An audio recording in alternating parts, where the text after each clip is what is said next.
I'm Craig Kenneth, a relationship coach and a psychotherapist. Every relationship is different and every breakup is different. Work with me and you'll get professional help on your situation. And if you're in no contact, focused on personal growth, my creative healing course is filled with hours of exclusive content. Available now at AskCraig.net.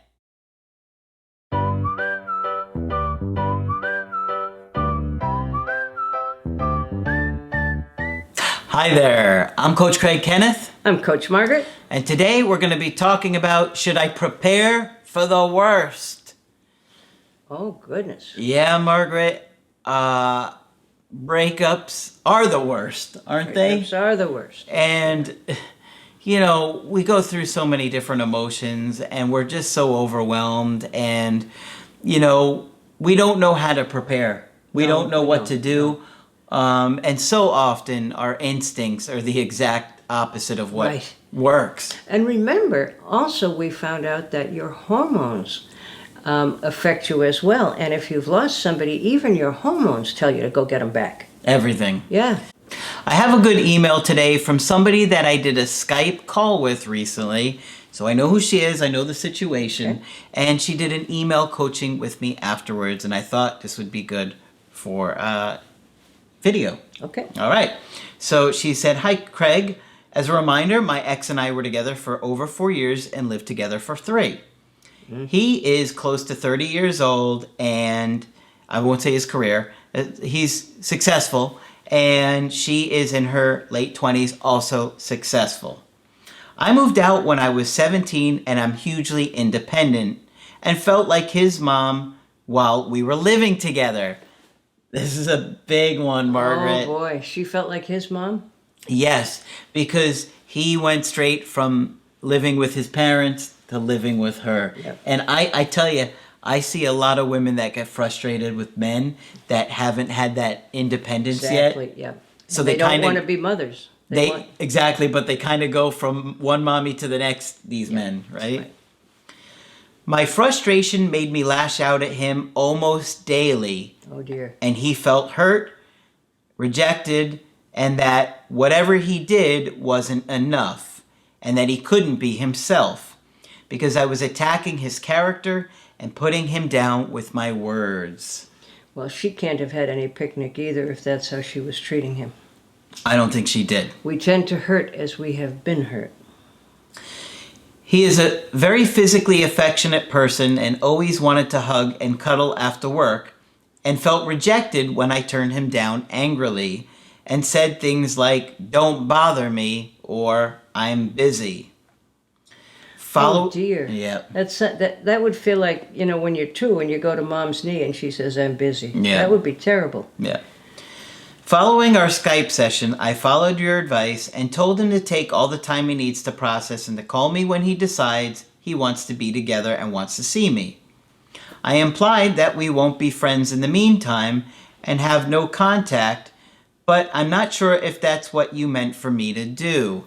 Well, I think she got a little confused with what I was saying, and I was a little confused how she did. But essentially, I think she reached out to him to tell him that, and I didn't tell her to do that. I know you didn't tell her. I don't know. I think she just got so anxious that she felt like she had. A lot of people panic and they think, I have to tell them that, if you don't change your mind to call me. If I don't tell them that, they're not going to do it. You don't have to do that. You can if it comes up the right way. I couldn't imagine that you told her that. No. I would also love it if you did a video on this situation, because I love hearing you and Margaret's quirky remarks about other people's emails. I have also included some photos from an adventure we went on. Okay. We hung out regularly since we broke up in January until he said he met someone in August. Oh. He wanted no contact to focus on her and is 100% moved on. And that I should start seeing and sleeping with other people. That's brutal. That's what he said? Yeah, I guess so. Start seeing and sleeping with other people. That's what she wrote here. I mean, that's pretty horrible to hear somebody say that to you. Especially if they went that far to say, go sleep with other people. That's like, oh, Oh yeah, you were forgettable that's brutal. as a lover. Yeah, you weren't that good. Early in September, he came over because he went on a road trip and it brought up a lot of happy memories. He said he had never stopped loving me and was trying hard to push his feelings down and push me away because he felt so hurt by our relationship. Well, he was honest. Yeah. He said he was willing to do whatever it takes to make it work. He thought he almost lost me and didn't want it to happen again. Wow. Well, you can see that that's a big reason this started to turn around because he started to think that he lost her. Right. Exactly. Right? Yeah. You see? This is why it's so important to go no contact. That's right. Right? He had already slept with the other girl within a weekish from the last time we slept together, and he hasn't broken it off with her yet. He came over impulsively and didn't take time to process. I told him to come back when he ties up his loose ends. Well, I think that... Didn't hear any offers to work on herself yet, though. Well, I'm not sure Okay. if this was before our call. I like tie up your loose ends. I Yeah. like it a lot. Yeah. But yeah, let's see. Let's go on here. Okay. A few hours later, he said that he knows he wants to be together for sure, but in the future and not sure when. Now, see, I have a problem with that because I do too. it's like, yes, I want to be with you in the future, but I'm not sure when. So But right now, I don't want to break up with my other girlfriend I'm gonna go hook up with this other girl, but you put your life on hold, please. till I get around to it. And so in case I want to come back, I want you to be ready for that.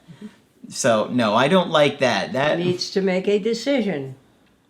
well, it seems like he's made his decision as of right now, but I'm not gonna sit around and let him think that I'm sitting around when he's saying that, right?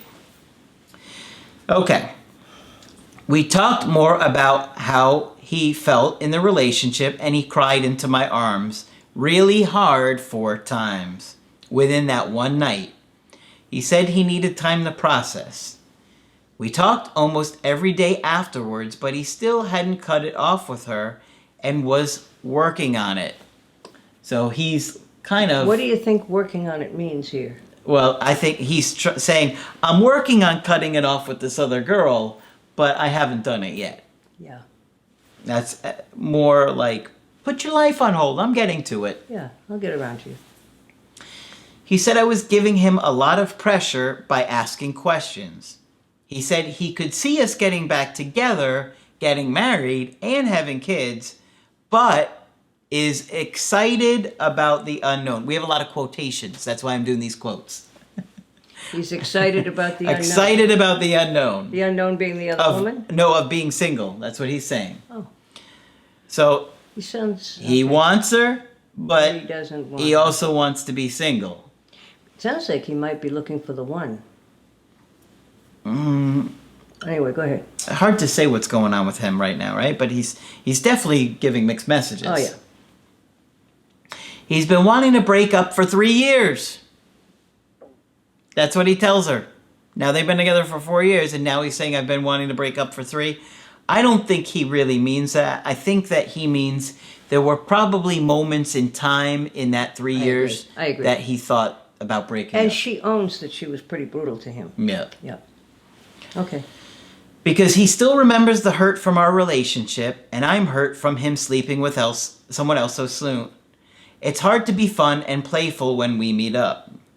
Well, there's still so much hurt and anger there. Okay, a few weeks later, I told him to take time to process his thoughts and reach out if he decides he wants to be together. I unintentionally made it sound like it was goodbye forever, and he started crying and saying no, he doesn't want it to end. Yet he's the one that ended it. Right? And he's the one who keeps it ended. Exactly. Since then, I spend all my time thinking about him and our memories. I am overwhelmed with fear that he won't come back. He has gone through periods of thinking he's moved on completely before, She says he's an avoidant. I think he is too. Do you? But the memories always come back if we meet up. I'm afraid if we go no contact, he can move on completely and will stay that way. Well, he's doing quite well moving on even when they are having contact. Mm-hmm. In the meantime, I'm seeing a psychologist, watching your videos, and doing all 10 workbooks. Good for her. To improve myself. Good. And working on managing my anxiety. Do you think he will make the commitment to be together, and when? I mean, that's a huge question to ask. And when? She put bold in caps, when. Unfortunately, I lent Margaret my crystal ball a few years ago and she lost it. Well, not only that, the battery wore out and it doesn't work anymore. I don't think he's in a hurry to make a commitment myself. Not to either right of now. them. To either of them. No, not right now.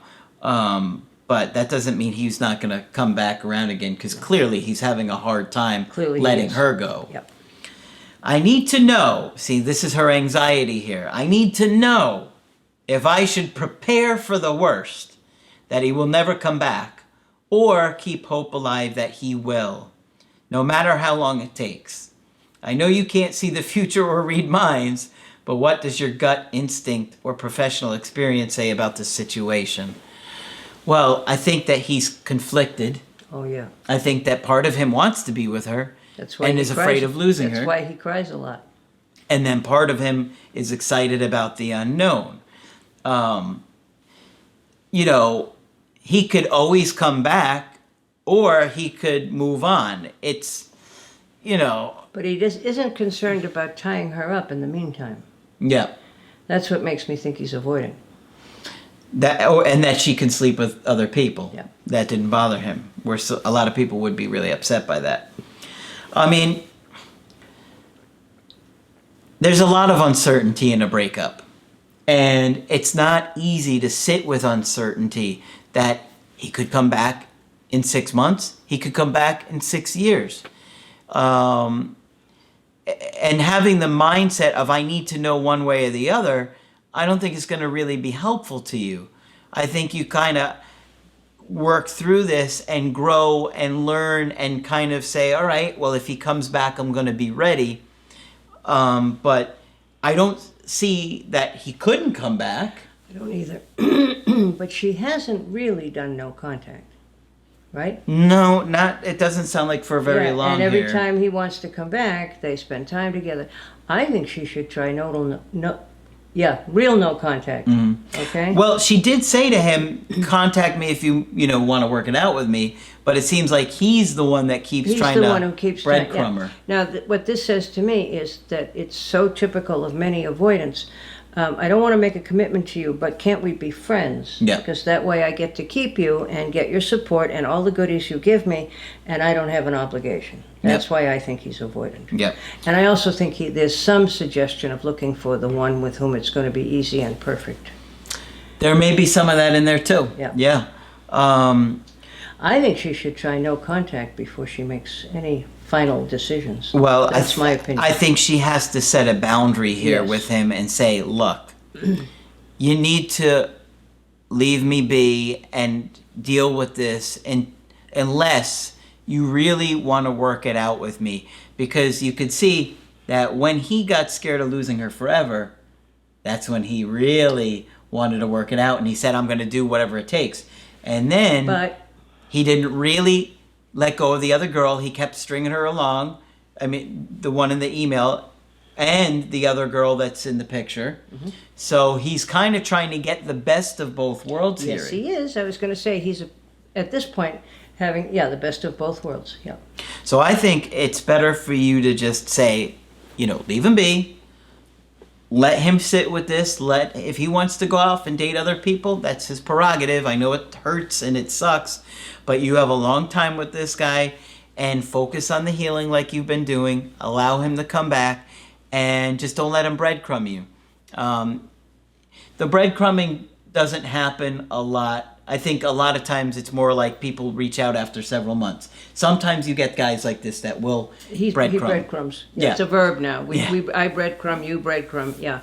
But the other thing is, she's taking all the responsibility, I think, for the breakup.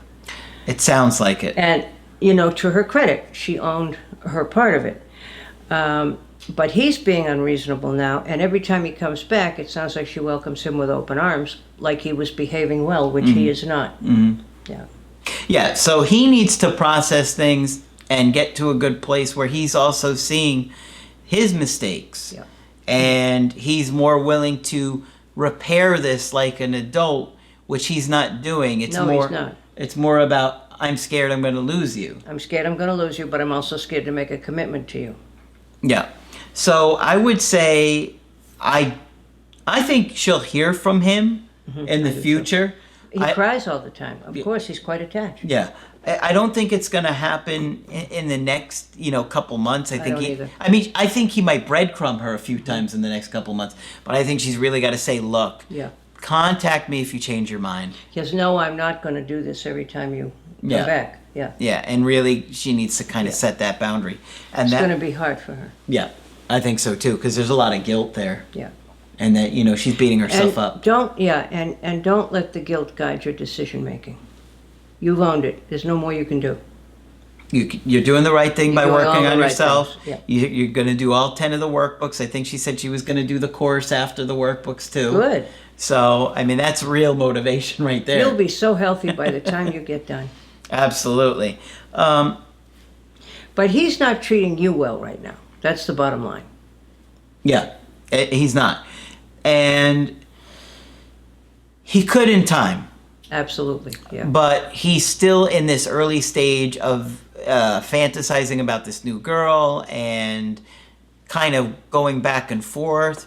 But I think that if you kind of continue your growth and allow him to sit with this, I do think at some point he's going to really reconsider things. I do too. But you can't put your life on hold for X number of years either. Yeah, exactly. Yeah. But when he wants next time to, I don't know, go get pizza together, no. Yeah. Not unless he's like really making an effort and he's ended things with the other girl and he's saying like, because you don't want to be just his backup plan. No. Interesting stuff, huh? Interesting stuff. I think he's in a bad place for himself, too, because he could end up alone on the dance floor after he plays the two of them off so he doesn't have to get too close to either one. Yep. Well, that's going to be on him. That's on him. Yep. But in the meantime, she's acting like an adult. She's doing exactly what she needs to do, and good for you. And she's very smart. So I got that. Yeah. She'll be fine. Of course, if you want to get our help personally, just go to my website, askcraig.net, sign up for the coaching option that works best for you. I do email coaching and I do Skype. If you want Margaret's help, just click on Margaret on the top of the website to get with her. If you feel that I can be helpful to you, please sign up. That's it for this video. I'm Coach Craig Kenneth. I'm Coach Margaret. And we will talk with you soon.